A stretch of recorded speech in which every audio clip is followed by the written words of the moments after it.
आंबेगाव तालुक्यातील कडेवाडी चास येथे पहाटेच्या सुमारास धाडसी घरफोडीची घटना घडली आहे। एकाच वेळी दोन शेजारील घरांना चोरट्यांनी लक्ष्य करत तब्बल सुमारे 5,58,000 रुपयांचा ऐवज लंपास केला आहे। या घटनेमुळे संपूर्ण परिसरात भीतीचे वातावरण निर्माण झाले। बबन वाळुंज यांच्या फिर्यादीनुसार रात्री कुटुंबासह झोपल्यानंतर बुधवारी दिनांक 29 रोजी पहाटे 2:30च्या सुमारास त्यांना जाग आली आणि घराचा दरवाजा उघडा दिसल्याने संशय निर्माण झाला। घरात पाहणी केली असता कपाट उघडे, सामान अस्ताव्यस्त आणि पडवीवरील कौले काढून चोरट्यांनी घरात प्रवेश केल्याचे स्पष्ट झाले।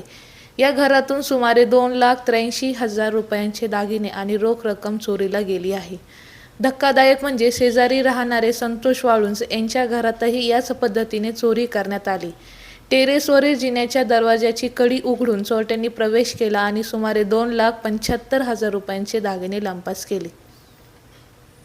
घटनेची माहिती मिळताच पोलिसांनी घटनास्थळी धाव घेत तपास सुरू केला आहे।